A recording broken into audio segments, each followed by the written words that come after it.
evening. Thank you so much for joining us. You're watching NTV Tonight with the latest headlines from across the country and beyond. Here are some of our top stories tonight. Tonight, Deputy President William Ruto says he and Raila Odinga share something significant in common.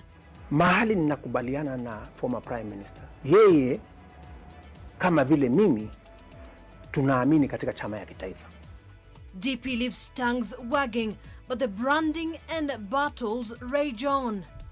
That if you thought there was no alternative, please start putting in your minds that there is an alternative of hope in this country. Must come together and reclaim our country from the hands of profiteers and auctioneers. Plus, President Uhuru Kenyatta preaches the Building Bridges Initiative gospel to African leaders. And this bill seeks to comprehensively address our perennial challenges.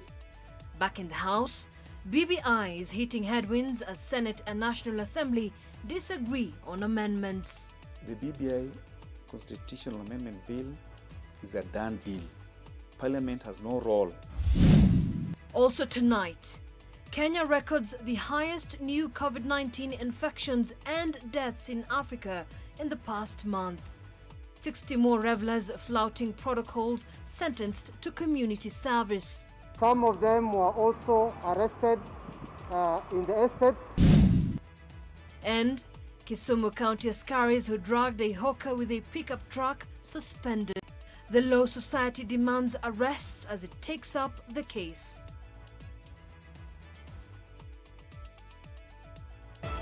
NTV Tonight with Zainab Ismail. Well, we're glad you could join us on the sign language interpretation this evening is David Agondoa. Now, Deputy President William Ruto is now warming up to a coalition with ODM leader Raila Odinga, dismissing those being crafted by President Uhuru Kenyatta as tribal outfits. Speaking on a one-on-one interview with Radio Citizen earlier today, DP Ruto said Raila was the only politician with a political party that has a national outlook, insisting the differences thus far have just been political.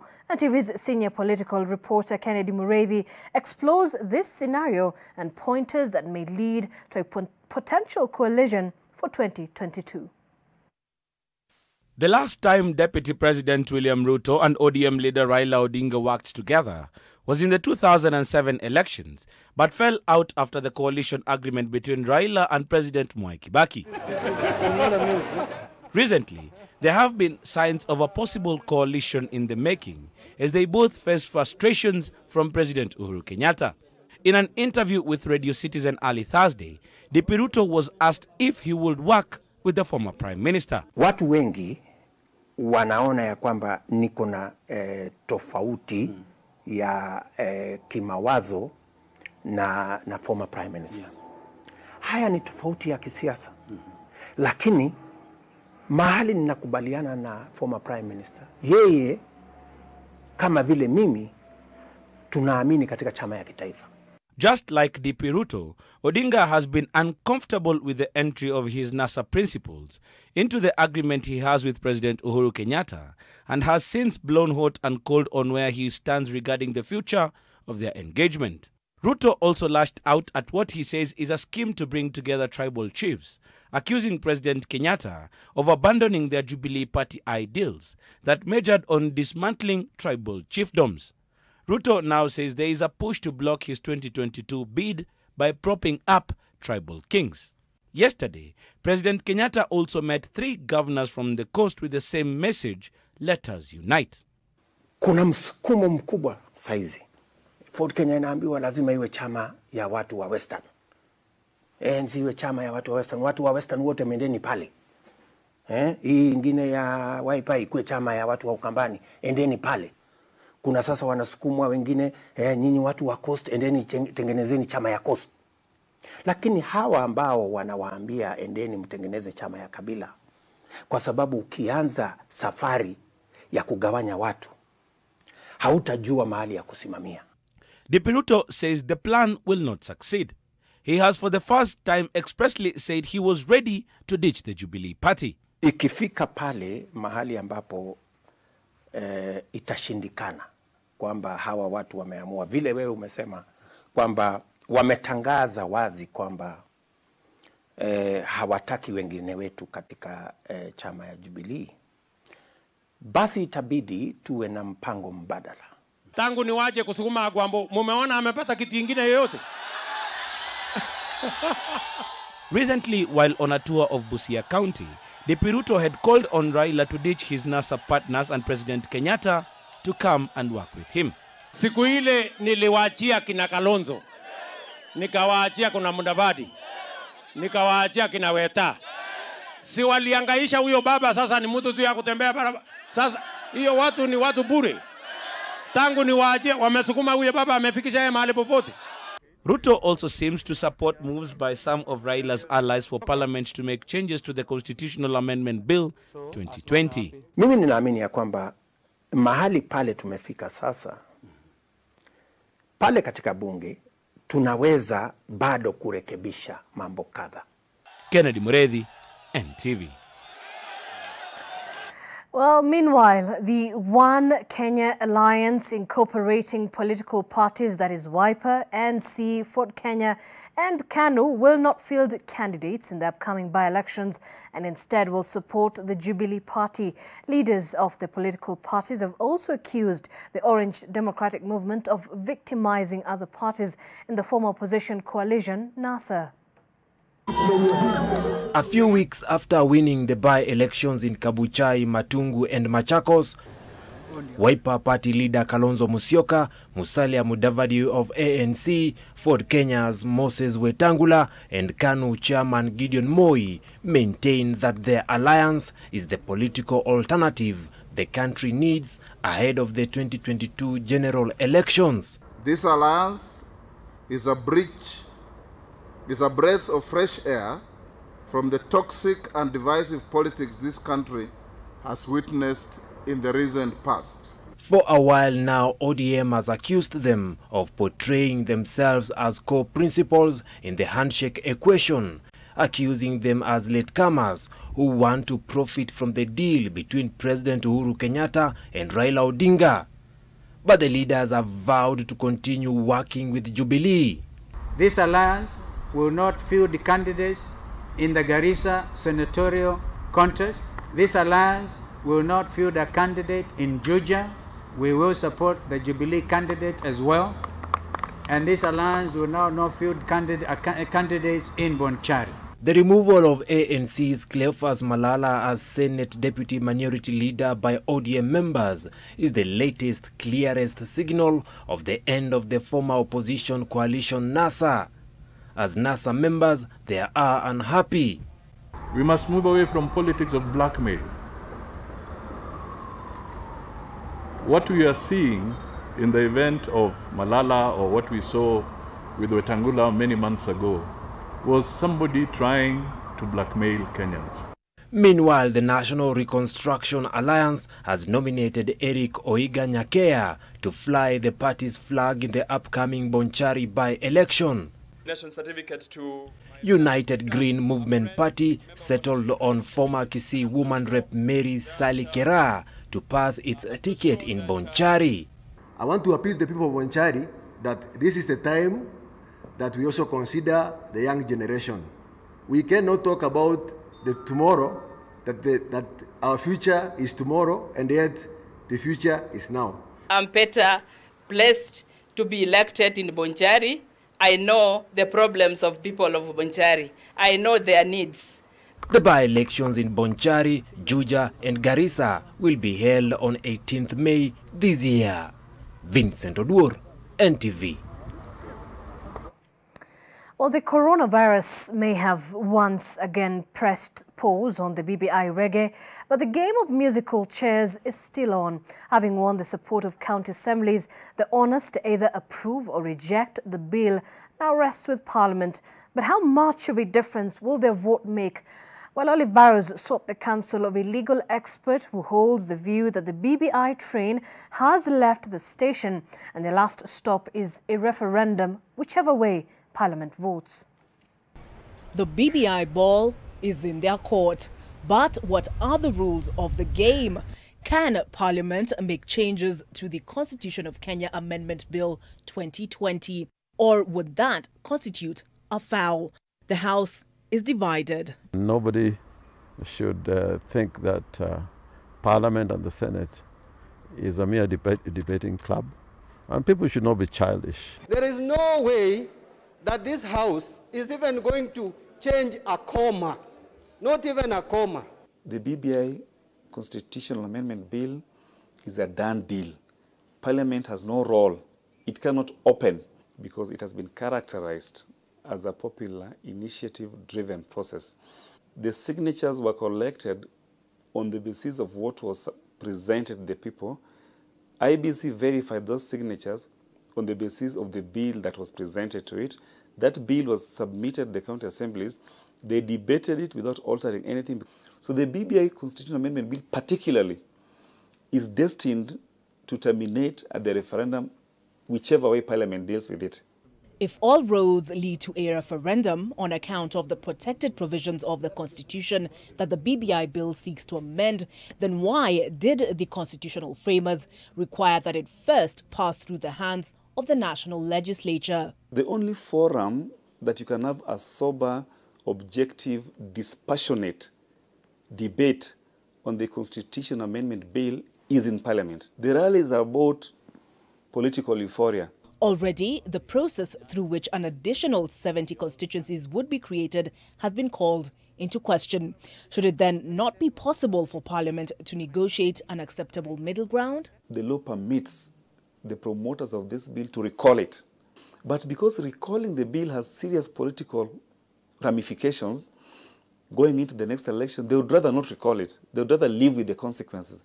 The ball eventually ending up in the third arm of government's court. I think we can expect fierce constitutional litigation to clarify, if not to mitigate, both intended and unintended consequences arising from the BBI bill if it passes at the referendum. Olive Burrows, NTV. Well, a little away from the politics, let's now turn our focus on the worrying COVID-19 situation in the country, where 1,463 more people have tested positive in the last 24 hours out of a sample size of 8,976, pointing to a 16.3% positivity rate. This pushes the country's caseload to 126,170. Meanwhile, 26 deaths were also reported in the last 24 hours, 3 of which happened in that time frame, and the other 24 are late death reports from facility record audits. On a positive note, 498 patients have recovered, raising the total recoveries to 91,268. Currently, 1,080 patients are admitted in hospitals across the country, with 3,825 on home-based isolation and care.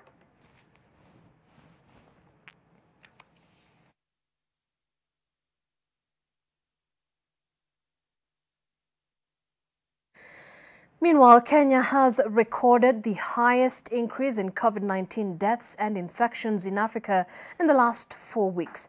This is according to the Africa Center for Disease and Control. The new data comes at a time the Kenya Medical Practitioners and Dentists Council says that many of Nairobi's city's hospitals have been charging hefty fees for ICU beds. Doctors also say that hospitals are currently full with a waiting list for ICU beds. Anita Nkonge reports. 57%. That is the current average increase that Kenya has recorded when it comes to new COVID-19 deaths. It is also the highest in Africa, with Ethiopia reporting a 14% average increase in deaths. The Democratic Republic of Congo reports a 10% average increase, and Nigeria and South Africa with a 30% and 7% decrease in deaths respectively. When it comes to new infections, Kenya is still the highest in Africa with a 51% increase. Ethiopia comes in second with 21% and Egypt with a 1% increase. Nigeria, however, reported a 34% average decrease, the DRC with a 12% average decrease, and South Africa recorded an 8% average decrease. While the numbers are going up, the Kenya Medical Practitioners and Dentists Council says that various major hospitals in Nairobi County were charging a premium for intensive care. This despite the high demand for the beds as COVID-19 infections continue to rise not only in the capital city, but the rest of the country as well. Kenyatta National Hospital currently has a capacity of 86 ICU beds, but does not ask for a deposit and is currently full. Nairobi Hospital, in direct contrast, has 36 ICU beds, but requests a guarantee of between 130,000 Kenyan shillings to 300,000 Kenyan shillings. The hospital is currently full to capacity. The Kenyatta University Teaching Referral and Research Hospital currently has 32 ICU beds and requests a 200,000 Kenyan shilling deposit. The Nairobi West Hospital has 46 ICU beds and requires a 300,000 Kenyan shilling guarantee. It currently has 23 beds available. MP Shah Hospital currently has 6 ICU beds and requires a 650,000 Kenyan shilling deposit for admission. It is currently full to capacity. When it comes to vaccines, the Ministry of Health has announced that a new policy that allows those who are 58 years old and above to be vaccinated in the current rollout. This now means that frontline workers and those over 58 are eligible for the COVID-19 vaccination. Anita Nkonge, NTV. Well, it's certainly a very tough situation out there, so we better keep safe. Meanwhile, flout the COVID-19 containment rules at your risk, as you risk being arrested and sentenced to community service. Another 60 offenders who were arrested on Wednesday night had their first day of cleanup shortly after leaving the court. This comes after the government promised to intensify its crackdown on those ignoring measures to curb the spread of the coronavirus pandemic. Nuru Abdulaziz has more. The descent from the lorry, almost symbolic of how they came down from their high. A night of revelry in contravention of COVID-19 containment rules ended them up behind bars, then to the halls of justice. They were taken to the Kibera court. They pleaded guilty to all the offences charged, and the Honorable Magistrate chose a community service order. These 60 offenders were brought to Uhuru Park, where they were deployed to various facilities in the city to serve their sentence. Some of them were also arrested in the estates when they were partying. The trend is that there are so many young Kenyans, particularly from colleges. Some of them, they come even from as far as Naivasha. With clubs ideally being closed by 9 p.m., some people have opted to take the club experience home. If you see unusual crowd, or even you hear a noise that is too loud, which is likely to attract crowds, kindly report that to the nearest police station. While they were being punished for flouting COVID-19 containment rules, it appeared ironic that they were not being allowed to observe social distancing, which could serve as being a counterproductive exercise. The community service sentence approach has been cited as a win-win type of arrangement, as it helps address the law-breaking acts as well as keep the disease at bay. The judiciary says such punishments help in dealing with overcrowding in cells, which could put them at risk of contracting COVID-19. We hope that we are going to continue collaborating with NMS so that together we can embrace CSO and make it a sentence that is meaningful both to the offender and to the community. Just days ago, another 57 revelers were arrested for flouting the COVID-19 containment rules in Nairobi and were subjected to a week of community service. Nuru Abdulaziz, NTV. Well, on that note, let's just take a quick break. We'll be back with more.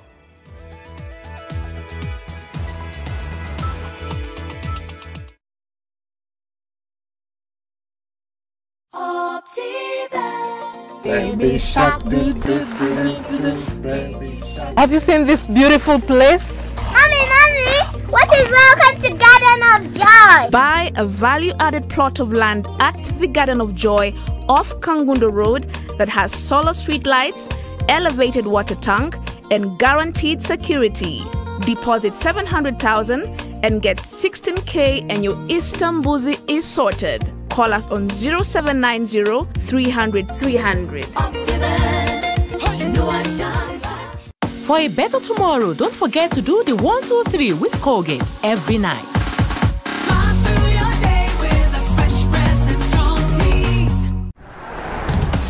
This looks different. It is. See for yourself. Okay, so it's a photo. Look closer. Photos within photos. What about video? 8K video. Beyond cinema quality. So... You can pull portrait quality photos straight from video. But will it last the whole trip? Battery for the whole trip and the way back. This is different. Told you.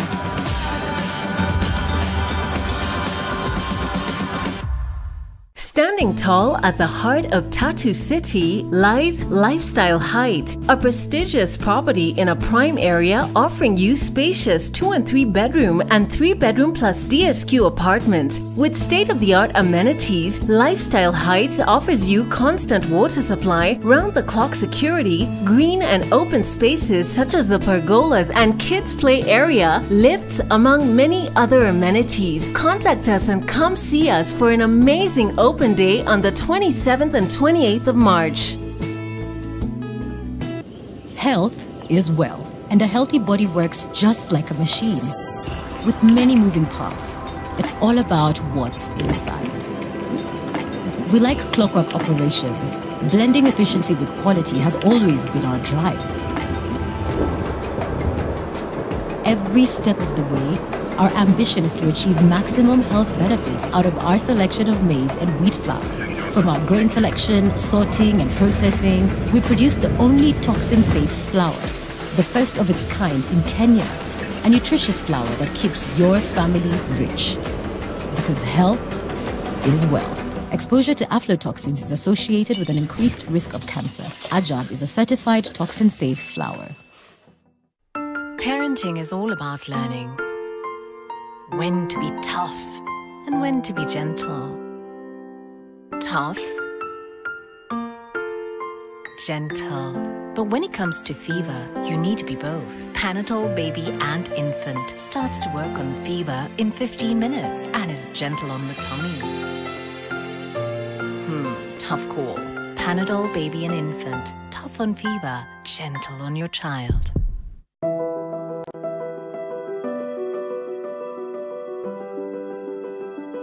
What does it take to move a nation? It starts with a dream. A dream which gains momentum and becomes bigger and better and more audacious. What does it take to move a nation? It takes the commitment to innovate and invest in breakthrough technology, to build partnerships across the continent, to create connections, to enable businesses to make their dreams a reality. What does it take to move a nation? It takes Sandy.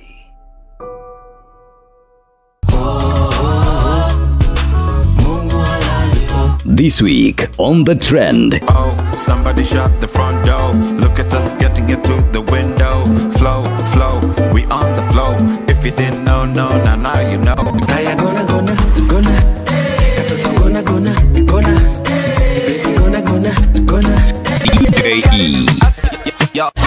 Y'all still can't keep up. Only on The Trend. Standing tall at the heart of Tattoo City lies Lifestyle Heights, a prestigious property in a prime area. Contact us and come see us for an amazing open day on the 27th and 28th of March.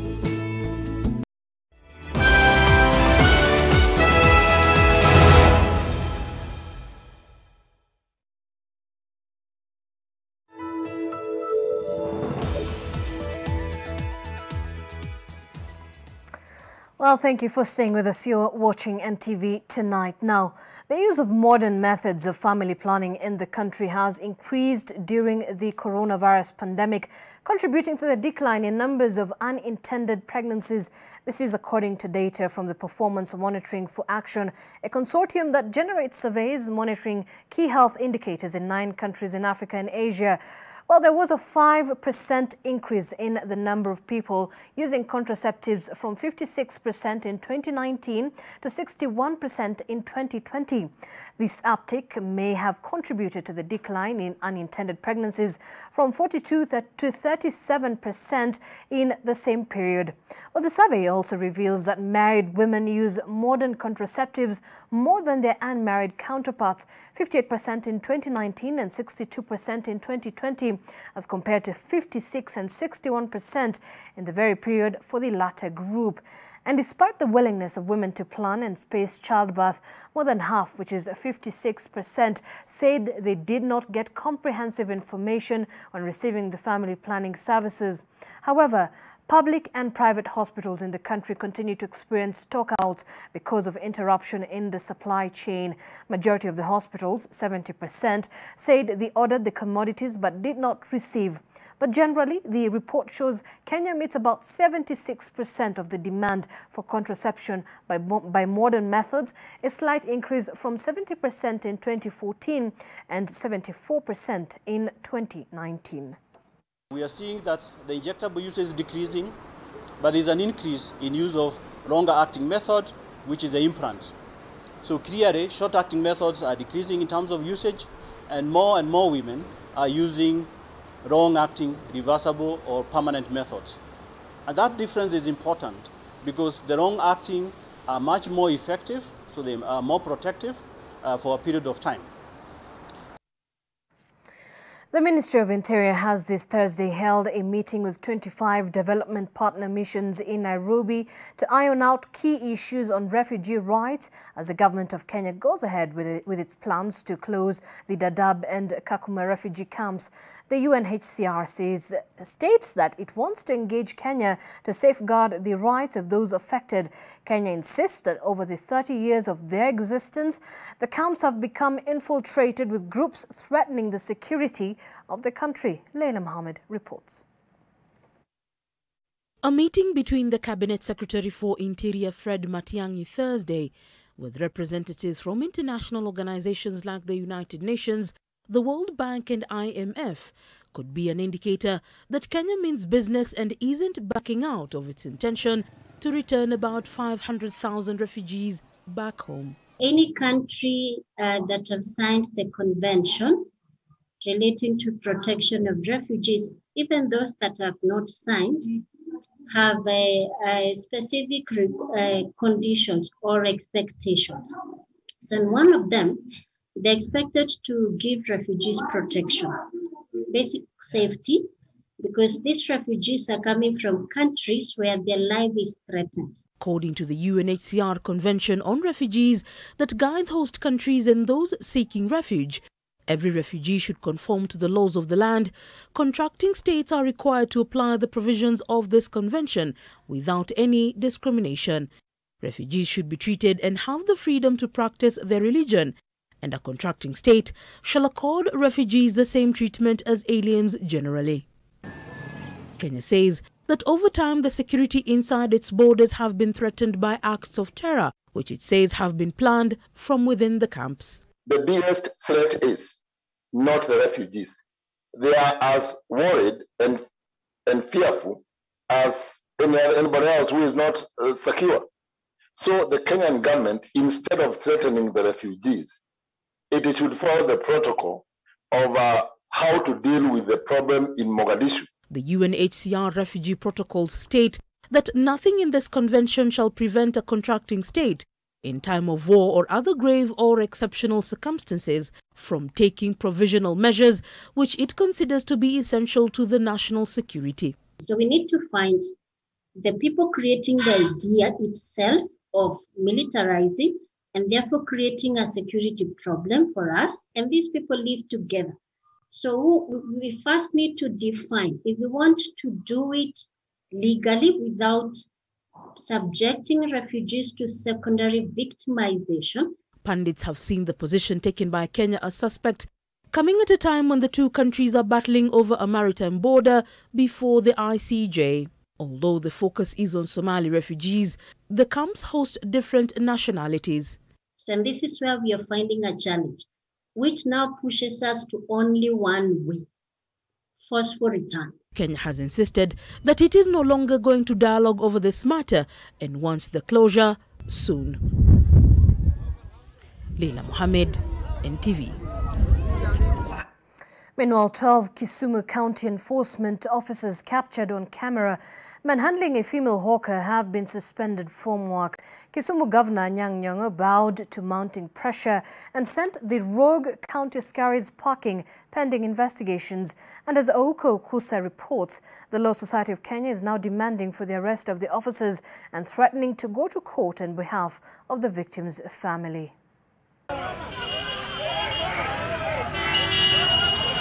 These are the ugly scenes captured on Wednesday morning on the streets of Kisumu and which have continued to provoke anger and condemnation from various quarters.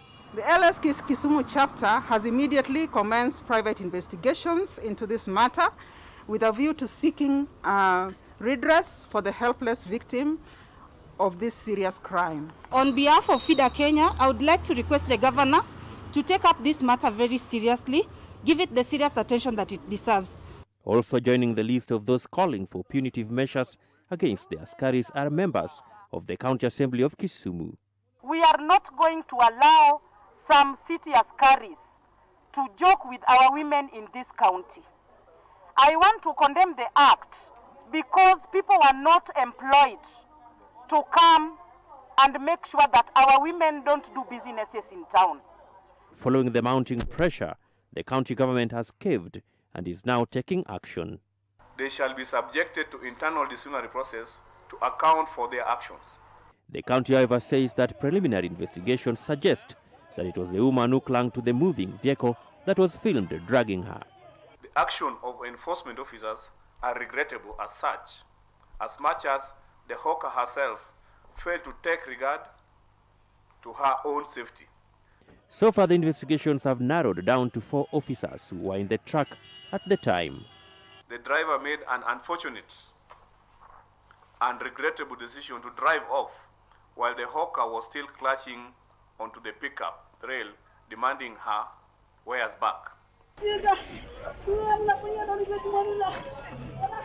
Beatrice Atieno was on Wednesday dragged for about 500 meters on the tarmac by a moving pickup truck belonging to the Kisumu City Enforcement Department after county askaris caught her hawking on the streets.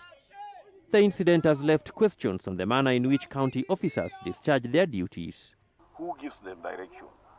They are operating under which law?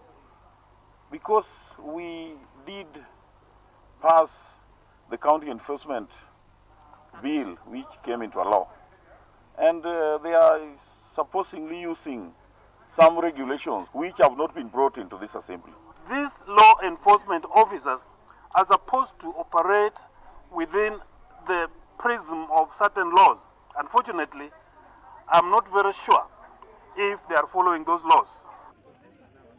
Ouko Kusa, NTV, Kisumu.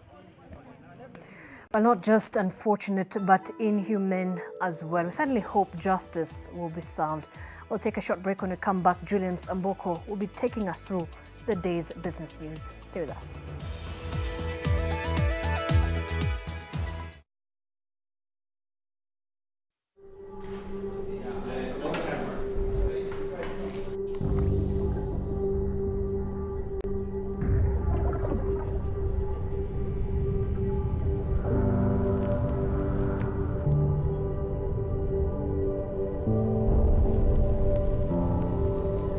Beat sensitivity pain fast with Sensodyne Rapid Action for clinically proven relief in 60 seconds.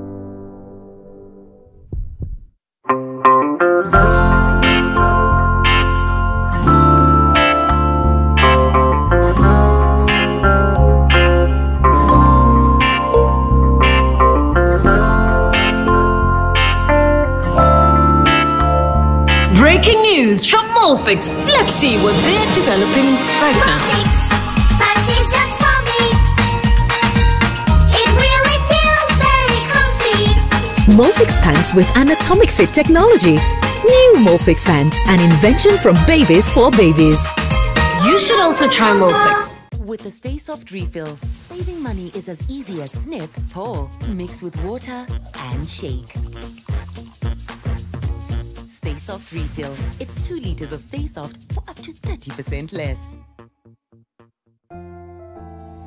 At the first sign of pain, you need a solution that you can trust to provide effective relief and is gentle on the stomach. Try Panadol Advance for relief from headaches, body aches, and fever. With Panadol's Optizorb formula, the tablet gently breaks down in the stomach, quickly absorbs, and starts providing pain relief in 15 minutes. For fast and effective pain relief that you can trust, try Panadol Advance. This has been Medifax for Panadol. Aya, yani tumeuza pickup mzima sahi. Imeisha. Ai, kila mtu anataka kununua kwako. Siri ni hii, mimi hupanda na Dhabiti DAP, na palilia na Dhabiti CAA au Dhabiti Urea. Na bas, matokeo ni mazao ya ajabu. Dhabiti Algon Fertilizer is your surest partner in successful farming. Dhabiti is available in various sizes that suit your pocket. Algon Kenya, transforming farms and lives through technology. Malaria ni ugonjwa hatari sana unaoua watu wengi hapa Kenya. Japo kuko na corona, hatari ya malaria bado iko. Mtoto huyu alikuwa na joto jingi, kutetemeka, kuumwa na viungo na uchovu. Alikimbizwa hospitali ya umma ambako sheria za COVID-19 huzingatiwa na ni salama kwa shughuli ya upimaji. Vipimo vilionyesha kuwa ana malaria na papo hapo daktari akampa dawa za malaria na kumshauri azimalize, na ili kujikinga wawe wakilala ndani ya neti iliyotibiwa. Malaria husambazwa na mbu. Walio hatarini ni watoto wa chini ya miaka 5 na akina mama wajawazito. Kupimwa na kutibiwa ni bure katika hospitali zote za umma. Usisahau adui malaria. Zero malaria huanza na mimi. Chukua jukumu leo. Komesha malaria. Ujumbe huu umeletwa kwenu na Wizara ya Afya. NTV Business News in association with Sendi. Let's get down to business, shall we? The Kenya Private Sector Alliance KEPSA is calling on the government to increase the curfew period by 1 hour to start at 9 p.m., I should say, instead of 10 p.m.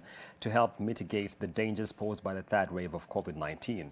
KEPSA suggests that social gatherings at home be stopped for the next 3 weeks, which would prevent families from being together during the Easter celebrations. It also proposes that the government limits the number of people attending funerals to less than 15 for the next 3 weeks. KEPSA's proposed measures have, however, rubbed some members of the public the wrong way, with some of them questioning how effective they will be. KEPSA issued the proposed guidelines on the back of the COVID-19 positivity rates spiking in the past few days.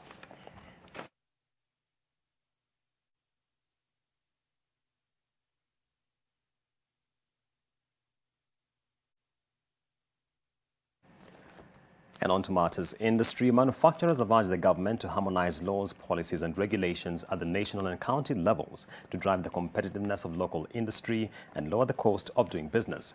According to the findings of an audit report by the Kenya Association of Manufacturers on the regulatory framework, multiple county government levies, overlapping charges and delays in receiving permits required to run businesses are some of the issues hindering the trade activity at the county level. The association says that a review of the alignment of the overlapping mandates and roles between the two levels of government will reduce the cost of doing business for manufacturing sector by 28.9%.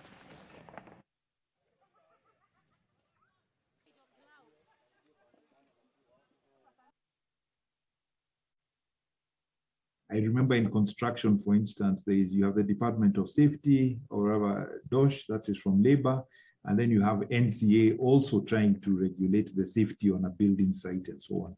So there is quite a number of those places where you're getting overlapping regulations. And the idea is, I think, not necessarily that you should not be regulated. It's just that you should have one regulator or one standard, so that we say, even if DOSH is coming to check your safety, they are going to use the NCA standard. Now, the High Court has issued a conservatory order suspending the implementation of President Uhuru Kenyatta's executive order compelling factories under the Kenya Tea Development Agency to conduct elections for directors within 60 days. Judge Anthony Mrima noted that a court order arising from a case filed in Mombasa, which the Attorney General obtained, stopping elections in the tea sector remains in force until the order has been heard and determined. The executive order was issued by the President on the 12th of March 2021. Besides the elections, it also sought to have KTDA realigned some of its subsidiaries. The nullification of the executive order escalates the row between the executive and KTDA as the agency has successfully decelerated the pace of reforms in the tea sector through the court system.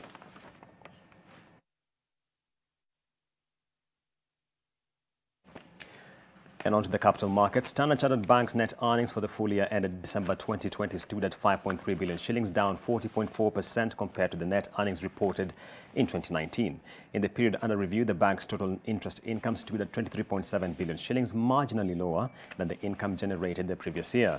The bank took an aggressive loan loss provision stance in view of the risks brought about by the COVID-19 pandemic. Standard Chartered's book of bad loans closed 2020 at 22.3 billion shillings, with management indicating that 91% of the loans that had been granted moratoria due to COVID-19 have been regularized.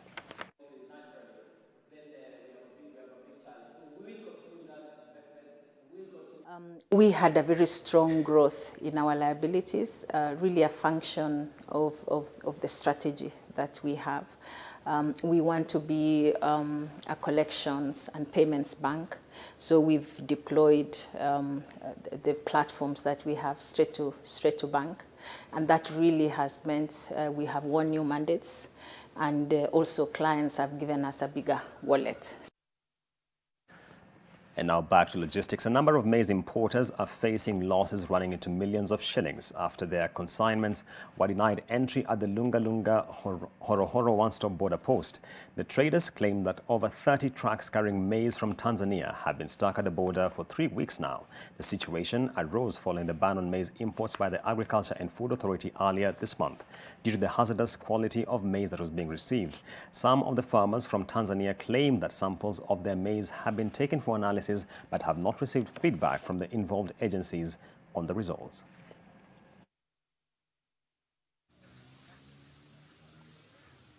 Hilo shirika la AFA liliyoandika barua halina ofisi huku boda Rungarunga. Tunashindwa hiyo sumu wametumia mbinu gani ama wametumia maabara gani, kwa sababu hizi ofisi zote zinapima hapa na moisture content ambao walituambia tutumie kuingiza magari Kenya ni kuanzia 12 mpaka 10. Tanzania wana wataalamu wao, nao watakuja kuyachukua mahindi yao kwenda kupima. Ni kweli pana shida hapa? Tunashindwa tu kuambiwa upande wa Kenya. Hatujui shida inatokana wapi. Kama kuna mtu ambaye ana mzigo wake wa mahindi anataka aingize Kenya, aseme, awaambie watu kwamba mahindi tutayaruhusu baada ya muda fulani, lakini si kunyanyasa wafanya biashara. And that's a classic case of non-tariff barriers to regional trade. Now let's look at what to anticipate tomorrow in the Business Daily. KQ idle pilots make millions amid losses as Kenya Airways seeks bailout, a 55 billion shillings bailout from the government. To read this and more, grab your copy of the Business Daily tomorrow. And that takes us to the close of business. Enjoy the rest of your viewing. NTV Business News in association with Sendi. What does it take to move a nation? It takes Sendi.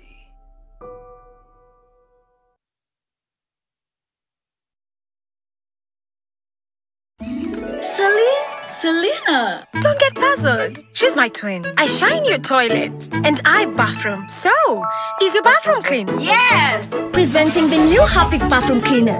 Compared to ordinary detergents, its thick formulation gives you superior cleaning and kills 99.9% of germs and viruses all around the bathroom. Blue for the toilet. And red for the bathroom. Harpic Bathroom and Toilet Cleaner cleans and kills 99.9% of germs and viruses.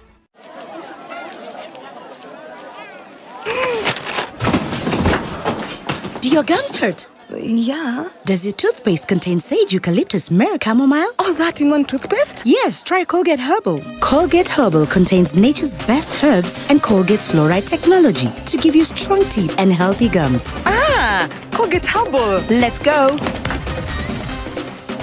Colgate Herbal for strong teeth and healthy gums naturally. What's your beautiful? My essence and my energy. My natural glow and my confidence. My beautiful is being me. Reveal your beautiful this beauty month with amazing discounts of up to 30% off 400 ml Nivea body lotions in participating stores near you. Enjoy discounts galore with Nivea. Be you, be beautiful.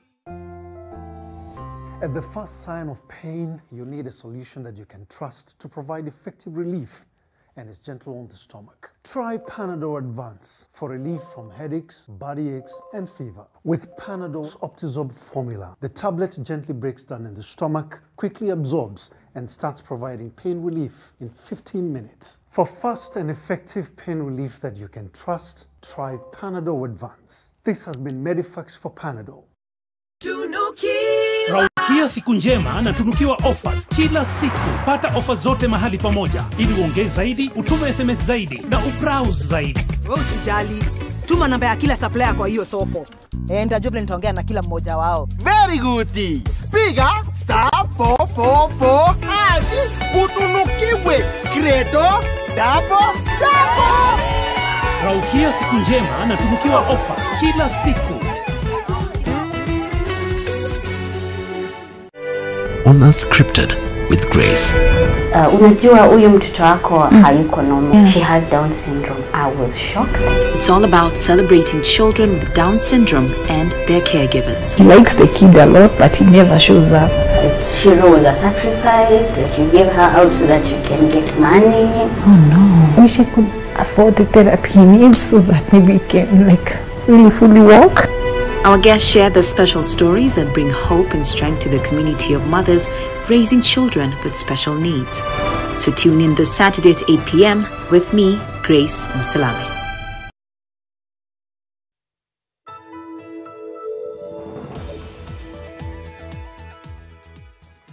Well, thank you for staying with us. You're watching NTV Tonight.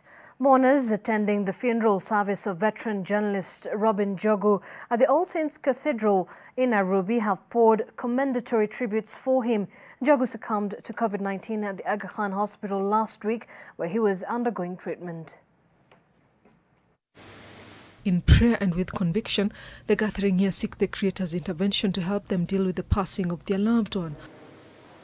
A gloomy mood engulfed those present at the All Saints Cathedral during a requiem mass of veteran journalist Robin Njogu.